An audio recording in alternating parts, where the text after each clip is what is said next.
The Olympus E1, it just turned 20 as of me making this video, and I thought I'd take this time to kind of pay homage a little bit to this camera, what it did to the industry, or didn't do, and also kind of just fill this video with a lot of little known facts about this camera and the system that, I've never seen anybody else talk about, but, it's fairly obvious. So first, let me give you a little bit of history and background behind this camera. The Olympus E1, when Olympus debuted these cameras, they didn't have a professional system. As a matter of fact, they hadn't had a professional system probably about 8 years. They had kind of stopped producing the OM system that they'd had previously, which had been very successful, by the way. And for a long time now, they had been producing consumer cameras only. And despite the fact that they didn't have the mantra of a follower of professional photographers behind them, Olympus was doing actually really good. In fact, the digital revolution, Olympus was, kind of kicking butt, so to speak. They were up there, sometimes beating out Canon and Nikon in sales. And yes, they were kind of the big guys in the market, and they had a lot of cash to spare. So when Olympus said, hey, we're developing a new camera system that is going to be from the ground up digital, it actually caused quite the stir in the industry. A lot of people were interested, and people were, just begging Olympus for more information about this system that they were coming out with. And they'd actually kind of already had some forays somewhat into the professional industry. Like, for example, they had the E10 and the E20, which we had those cameras at the studio that I worked at, and I got to use them, and I certainly loved them. I mean, they really were great cameras. And then the E1 debuted, and yeah, it didn't really revolutionize the industry. Okay, now that's not to say though that it was hated. Okay, if you go back and you read a lot of the reviews about the system, this was called a full frame system because it was a system where the format fully filled the image circle cast by the lenses that were designed for it. Back then our definition of full frame was different than it is today. Thank you, Tono Northrop, for destroying that definition. But anyways, yeah, this full frame system, as it was announced and called and considered by the experts of the day, it wasn't really criticized by anybody. You go back and you read the reviews. All the reviews for this camera were fairly, neutral, and actually very optimistic on a lot of reviews. In fact, I would say that a lot of reviewers were actually too kind to this camera. But it failed. It didn't garner sales. And in fact, here, okay, so let me tell you, this is the first one that I bought, okay, and this is the second one I bought. When I bought this one, I spent $4,400 to get started. That means that it was $4,400 for me to buy the camera, the battery grip, the 14 to 54 millimeter lens, and then also the flash, the FL50 that came with it. 2 years later, when I bought my second E1, I bought this for $150 brand new. Brand new, $150. Now you say, how in the world would we go from $2,200 off the shelf brand new to $150 off the shelf brand new? Well, the fact is it was a failure. And Olympus knew it, okay? They only produced one batch of these cameras. They produced way too many of them. Olympus thought that they were going to kill it, okay? They really did think that they were going to just dominate the market with this camera. You look at their advertising. I mean, they spent a lot of advertising dollars on this camera. I remember the first day it was announced and it was in Shutterbug, there was a huge 2-spread advertisement, which, not many camera manufacturers did that. It was for the E1. But yeah, it was a failure as far as sales numbers go. They had a hard time even selling them at $150 a piece. And a lot of that was because people didn't trust the system still. Now, before we get into why it was a failure, okay, I guess we could talk a little bit at the price point. Now, this camera was expensive, okay. I kind of adjusted for inflation this initial price, which was $2,200 back in the day. Today, that would be about $3,600. Now, if I took an OM1, which I've got one right here. Yeah, I've got an OM1 right here. This guy's $2,200 retail. If I took this back to this era, okay, with inflation, this is only a $1,300 camera. So, yeah, the E1 was expensive, but it was really kind of right up there in price point with a lot of the other digital cameras that were in its bracket point. And as far as performance goes, and you look at the reviews and everything, it really did punch equally with all of its competitors. It wasn't really like hugely behind in any way. It wasn't hugely ahead in any way. It was kind of up there at equal with all of its competitors. Now, why do I think it failed? Number one, I think the price point. So for example, there's the two, you look at the lenses, okay? This camera system failed because of the system, not because of the camera, because the camera itself is a good camera. The system is what failed it. So I have right here, this is the 11 to 22 millimeter wide angle zoom. For a long time, this was the only wide angle zoom that we had.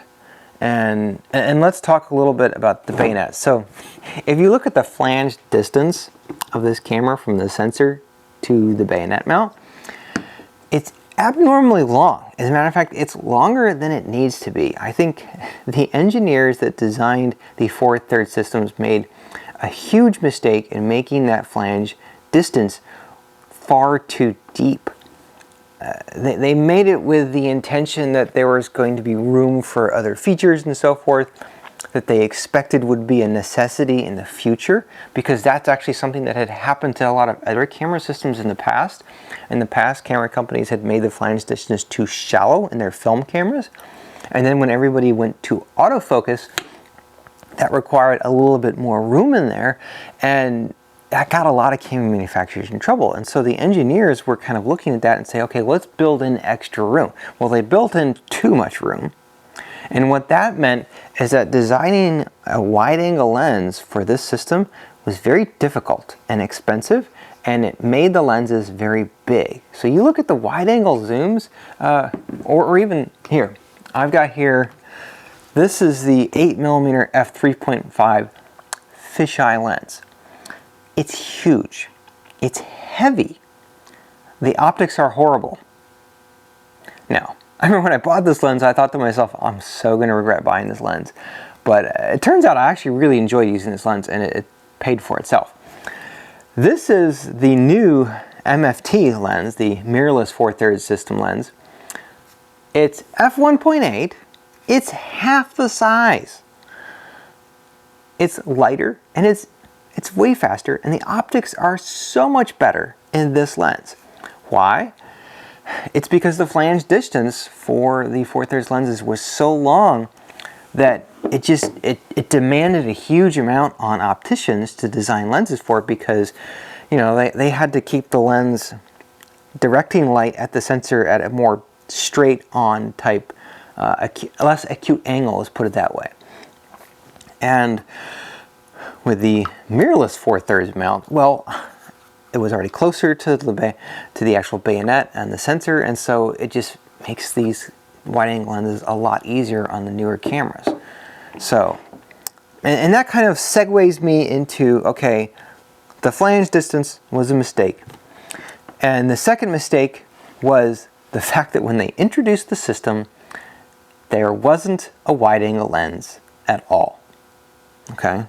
And now let me give you a little more history here. So, when this camera debuted in 2003, there had been going on for about 5 years now this craze, or fetish, if you will, by photographers. And I remember when it was going on, it annoyed me because it wasn't, people were misusing lenses, but you know, anyways, whatever. Anyways, yeah, there was a fetish for wide angle lenses. Everybody wanted a wide angle lens. And yeah, it was just you had to have a wide-angle lens. You weren't a professional photographer if you didn't have some fisheye lens that you could stick right in somebody's face this far away and take a picture of them with. And it annoyed me because I had people do that to me. Now, like I said, when this camera system debuted, because all the other cameras, and this is where Olympus missed a golden opportunity. I mean, a golden opportunity. If they had had this in the bag, they could have really changed this camera's effect on the industry. None of the other camera manufacturers out there were able yet to produce a full frame camera where the sensor fully filled the image circle of the lens, which meant that wide angle lenses were essentially cropped down and turned into normal lenses almost. And that meant that there were no wide angle lenses for a digital camera. If you wanted interchangeable digital lens camera, there were no options to you. And so when Olympus came out with the E1, we were again left with no option. There was no wide angle lens for this. The fact that the thing that everybody was screaming for, okay, everybody wanted a wide angle lens, and this didn't offer it. Okay. In fact, the 11 to 22 here, this lens, which isn't that terribly wide, this guy, on the front page ad that Olympus ran for this camera, there's a little star next to it. It says, yeah, we're going to come out with this lens in 2 years. Yeah, I could see a lot of photographers looked at that and were like, nah, I'll pass. and I almost did too, by the way, because of that. Now let's go to the other end of the lens spectrum, you know, the other aspect of it, that like why it failed. Now the strength of 4/3 is definitely in telephoto lenses, and Olympus had a 300mm f2.8, which looked like such a sweet lens. I mean, for nature photographers, you know, myself being a nature photographer back then, I mean, I was drooling over that lens. But its price point, it was way overpriced. Okay, Olympus priced that lens, which we call it the Big Tuna today, by the way. That's its nickname. Another fun fact for you.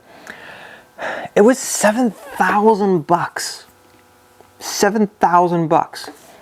You could buy a Canon lens, put an adapter on it, and stick it on this camera for $3,500.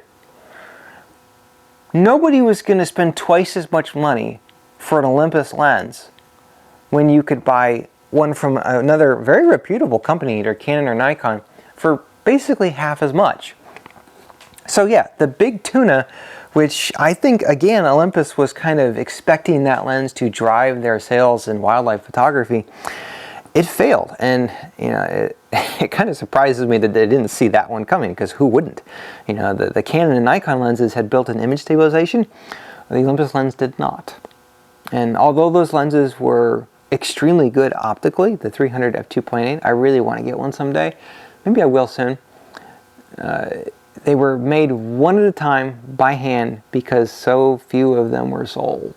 Wide angle lens side and telephoto lens side, the system is what caused this camera to fail. Now how badly did it fail? You know, like I said earlier, you know, they were trying to sell these for $150 a piece, and they couldn't even get rid of them at that price point. Really kind of sad that it did fail, because like I thought that it was actually a great camera. I mean, I love the controls, the setup, everything about this is so user friendly. And I know with the All-in-One, the ergonomics on this camera are really quite good too, but this guy does kind of have something special about it, in that like controlling the basic functions of the camera just really lend themselves nicely. Now here,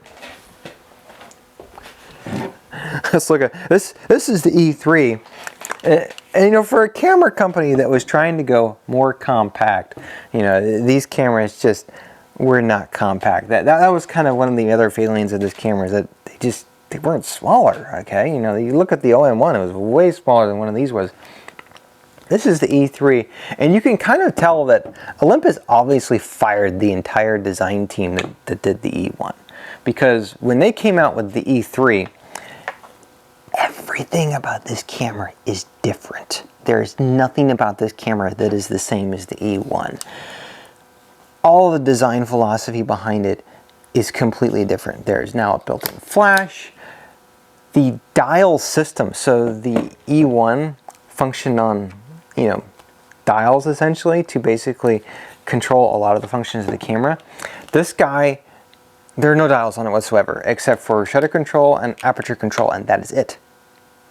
And in fact, to change modes, what they switched to was a system of basically combination buttons, which I'd actually kind of like to see come back. What there are many different buttons on this thing that you press in combination with each other and then rotate a dial in order to change functions of the camera. So yeah, a very, very different camera. You know, this guy here, I mean, this guy was just proudly digital. It was a digital camera. There was nothing about this that harked back to film. This guy, total switch, went back to that filmish type looking camera. A very different control interface. The menu's kind of the same, and that's about it. Okay, so yeah, Olympus obviously they fired the entire design team and, you know, completely redesigned it, and they did from the ground up. Every single thing about this camera is different. Even the shapes of the buttons are different. There's nothing about these two cameras that are the same. And that's obviously because this camera cost Olympus a buttload amount of money. You know, they made way too many of them. They couldn't sell them, and they sat in the shelves for years, and it really hurt Olympus. You know, they've kind of never really recovered since the E1, honestly, which is kind of sad because the camera itself, I don't think deserves that. It's the system that was a failure. It was the fact that there were no wide-angle lenses, which, looking back at that, I'm just like, you idiots, how could you have missed this?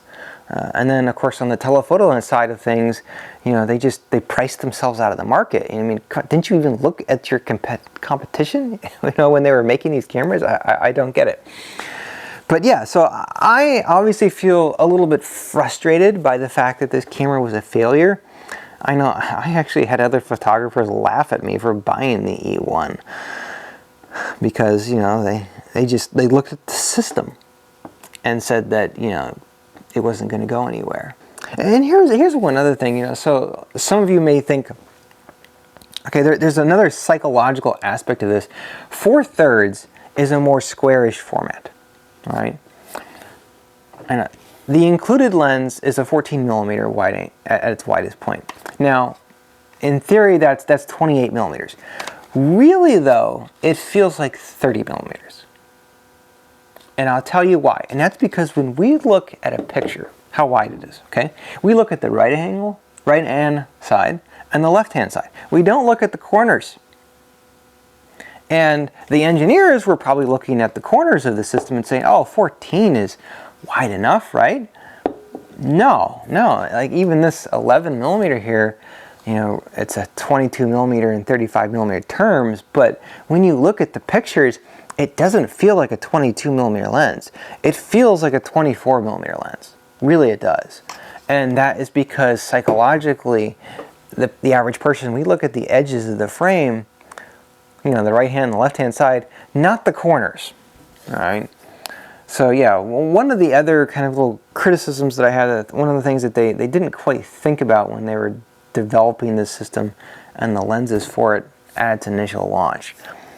And yeah, and this fisheye lens, by the way, it took them 3 years to get around to introducing this. I remember, you know, this is just how big the wide-angle craze was. I remember about a year after the E1 came out and everything, I went to a conference in New York City, and Nikon was introducing their first fisheye lens for a digital camera. It was a 10.6mm fisheye lens that on APS-C would give you true fisheye. It would be 160-degree field of view from corner to corner. There were people who stood up and clapped with their hands up over their heads. They were so overjoyed that we were finally getting a wide-angle lens. And in the meantime, I was sitting there with my full-frame E1s and thinking to myself, I think we're missing something. So yeah, that's my kind of ode to the E1. I think it's a neat camera. I wish it hadn't been a failure, but it's water under the bridge or over the dam or however you want to call it. And I mean, it truly condemned Olympus in a lot of respects. They lost a lot of respect on this camera. I don't think they've ever really been able to recover it, because of it. And it's not the camera's fault. It's the system's fault. Which is kind of interesting because that usually doesn't happen. So, hope you enjoyed this and learned something. I usually do astrophotography stuff, but for this camera, I kind of had to stop and talk a little bit about it. As I was putting this video together, and I had just one more thought. I gotta insert this in here. So I was looking at other camera companies out there, how the failure of the E1 affected everybody else. Canon and Nikon, two big examples that I'll take here. Canon and Nikon, I know Canon did not come out with a digital only interchangeable lens camera until the M system 13 years later. Their R system 15 years later. Nikon did not come out with a digital from the ground up system until 15 years later, 2018. That's just how badly the E1 kind of failed. And all of the competitors were like, we don't want to touch that with a 10-foot pole until we're really, really ready to jump 100% into digital. And to me, that's kind of a little bit tragic because for photography in general, that means that innovation was kind of stifled in a sense. You know, we were stuck with manufacturers kind of still holding on to film-based camera bayonets.